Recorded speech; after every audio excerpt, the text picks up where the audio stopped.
Yo, what up, guys? Today is February 26th. The game has been down for 11 hours at the moment, but we did get a Tico Talk, so let's watch it together and see what's going to be in this new update, what they're going to be working on, and the state of the game. Welcome back to Tico Talk's Throne and Liberty. I'm Tico, Globalization Design Manager at Amazon Games for Throne and Liberty. The Wilds of Talandre, our first major expansion, arrives on March 6th, and your excitement for it has been incredible. Let's dive into everything that's coming. On March 6th, you'll have access to a huge new territory called Talandre, which doubles the size of the current map. Doubles the size, so more areas to farm. Gotta love it. It comes complete with a new adventure and exploration codex, a narrative arc to follow, a unique new solo dungeon experience. Yo, this is like I've seen these and like all the freaking, what am I thinking of? Like arcades and stuff. They have you gotta stay on the green tiles, can't get hit by red. This is kind of dope. With 2 bosses and 3 of our most challenging co-op dungeons to date. You'll be able to reach the new level 55 cap, start working on your epic tier 2 gear set, The Vanquisher set starting off, and grow your Vanguard's fishing and cooking next. skills to level 25. You'll also be able to begin your journey with our new weapon mastery system. Then, 1 week later, on March 13th, we'll release 2 more 3-star dungeons, 2 additional bosses for the solo dungeon, and introduce Nebula Island, along with the new artifact system for another form of power progression. We believe this approach to releasing content will help players enjoy their journey with a little bit less pressure during those opening weeks. After that, on March 27th, we're introducing Trait Resonance with adjustments for more direct player control, epic grade runes, and the second seasons of Dimensional Trials and Ranked Arena. I like how they're staggering the release all within like a month, right? So far it comes out March 6th, they're on like March 26th, and they're talking about every week they're releasing something new for this expansion. It's kind of nice. So focus on gearing up those first 3 weeks to be ready for that fierce leaderboard climb. The Wilds of Talandre release delivers over 6 months of content packed into our first expansion. I also want to confirm that a fresh set of milestones will arrive with Talandre, and we'll share those details before release so that you can plan your journey. Let's talk Mega Alliances. On March 6th, Field Boss encounters are being restructured with 3 portal options for instance boss fights. At their best, alliances give players access to something Throne and Liberty does better than any other MMO: intense, epic-scale PvP, where strategy and coordination amongst hundreds of players reigns supreme. But at their worst, they can lead to content gatekeeping and, perhaps most importantly, a lack of meaningful competition. Before going further... Yes, well said, man. Like, it's great that if you can compete with these huge alliances, but like, man, if these huge alliances, they're the only one on the server, then they just gatekeep everything. You can't do anything. I want to be clear. Our goal is not to remove all access to large-scale epic battles. However, we do recognize that some changes are needed for the overall health of the game and our servers. So, Field Boss encounters are being restructured with 3 portal options: Peace, Faction, and Guild. The Peace portal leads to an instance PvE fight, keeping pre-formed parties together. The Faction portal creates instanced PvP, VE battles where players will be randomly matched onto 2 teams while still keeping pre-formed parties together. So this is an ideal option for smaller groups wanting PvP action. Yo, that's huge. Like, you can go into and just like queue into a PvP fight for this. Both of these modes match players across all servers within a single region, and both have a 96 player limit per instance. The Guild portal will match guilds for 1v1 battles. Our matchmaking system pairs guilds based on performance data and number of players. We expect matching quality to improve over time as we gather more data. Guilds must join with 36 to 48 players to participate. And we chose these numbers carefully because we believe requiring only 36 to 48 players should help ease some of the burden many guilds deal with when keeping players online for competitive PvP reasons. For ARC bosses, we're offering the same peace and faction options, but will maintain their current open world presence for guild battles. This will preserve a worthy area for alliances to battle in that epic scale combat many of you love. Yo, so you still have the PvE and the PvP mode? Like, why would anybody ever do the large scale option? We'll now also spawn 2 different ARC bosses simultaneously to increase competitive opportunities. Shifting over to gear acquisition and accessibility, we're making changes to improve player autonomy through weekly missions and token consolidation. We've heard from players that you want more control over which content to play to progress your characters. While we believe some content requirements are necessary to maintaining the core game loop, we agree there hasn't been enough flexibility or accessibility as we'd like. Here's what we're doing to address this, starting in the Talandre release. First, we're consolidating our various gear tokens.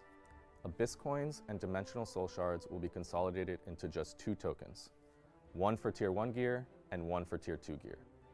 These will have specific names, but for now, I'll just refer to them as tier 1 tokens and tier 2 tokens. Okay. At release, your existing currencies will be converted to tier 1 tokens.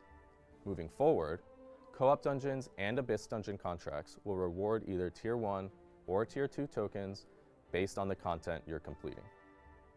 We're also diversifying where you can acquire these tokens. You'll now be able to get them from the arena shop and the weekly mission menu. Okay, so does this mean that we need to spend them before? Is that what this means? The weekly mission system has received an overhaul, and this is a key step towards more player autonomy. The new system... Oh, this is huge. It gives us rewards? Weekly missions, complete resistance contracts, you get rewards. Like weekly rewards instead of just one. 15 different missions across PvE, PvP, and lifestyle content, each rewarding weekly points that count toward your milestone rewards, while you'll earn the new tier 2 tokens, amongst other rewards. The best part is that we've structured it so that there are more weekly points available than are needed to earn all the rewards. So you should have more flexibility to focus on doing the content you enjoy most. Oh, that's awesome. We'll plan to offer even more missions and further broaden the range of available objectives. The next thing to improve gear accessibility is our field boss changes we just discussed. As you may have noticed, there will be more instances of bosses to fight over, which will increase loot accessibility and improve the auction house economy. This should be particularly beneficial for ARC boss weapons, because while we want those to remain premium and special, we agree they haven't been as accessible as we'd like, and there is room for further distribution without removing their prestige. Not me, baby. Tevin day 1. Finally, one more area to help with gear is a new system that allows you to synchronize one piece of gear's level to another's. Simply put, we want to give our players more freedom to experiment with different builds, something we consider a major strength of Throne and Liberty. So here's how it works. Once you've leveled a piece of gear to max level, that's plus 12 for tier 2 gear, you can place it into the new system as an anchor. Players can then unlock up to 2 slots per gear type to place other gear of the same type. For example, chest to chest. Any gear placed in these slots will immediately match the anchor's plus 12 level while slotted. Unlocking slots will have a one-time cost, but from there, you can freely swap gear forever after What are we talking about? We think this is massive. We're going to be able to play like multiple different builds. Traits are going to be that much more expensive. will be a great long-term tool for players to feel more comfortable trying alternate weapons or testing new builds without having to sacrifice their existing gear through the current transfer system. Let's take a breather from systems and address cheating. Specifically, we're aware of the growing concerns regarding auto-blocking in PvP. And let me be clear, playing the game this way clearly violates our code of conduct, and we will issue disciplinary action against these players. No more scripting. Bro, like I actually don't know if anybody scripts to block, but it's wild that they have to talk about it on Tico Talk. We're committed to maintaining a fair playing field, and we appreciate your help in reporting suspicious behavior and discouraging these practices amongst your friends and teammates. Let's get into combat. After multiple rounds of focus testing, we're thrilled with the results. Here are the primary finalized changes that are coming. Player movement speed will no longer be automatically reduced in combat. Oh, that's huge. Whoa, whoa, whoa, whoa, whoa. That's, ranged are about to be cooking with this movement speed. Holy. Increased base melee attack ranges. I don't like that. I hate that. Several skills have been updated for improved fluidity.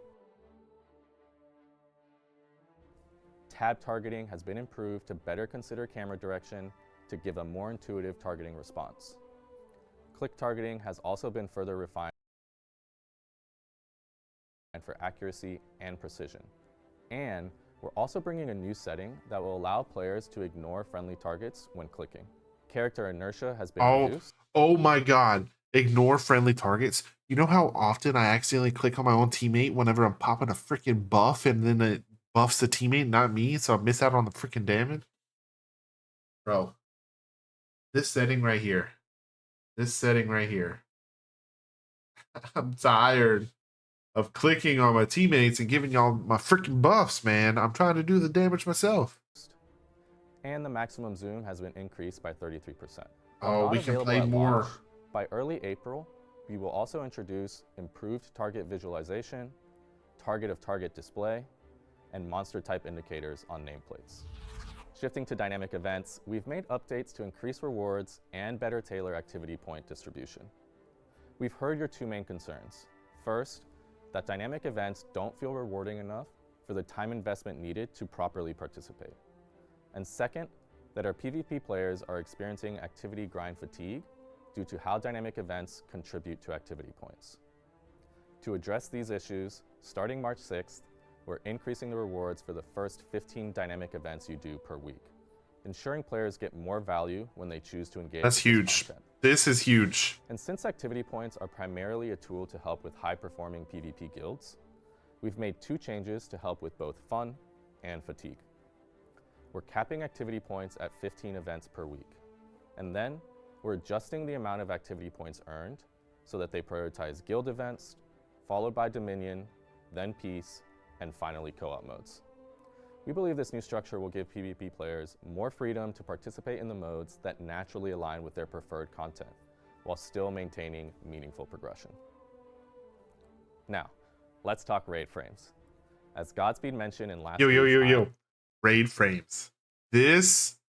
Are we gonna get parties larger than 6, guys? Because raid frames,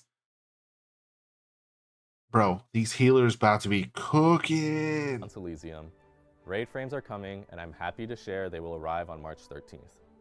Raid frames will be available during guild raids, field bosses, conquest battles, arc bosses, and castle sieges, which should help all of our players, but especially shot callers and healers. Looking further ahead to early April. Yo, you're not gonna show us? Tico, come on. I need to see the raid frames. We're completely overhauling rune management. We understand the frustration the current rune management system causes. Our new approach fully removes inventory management needed for runes. Instead, runes will be tracked in a simplified UI where you can apply each rune type and stat combination to as many items as you want.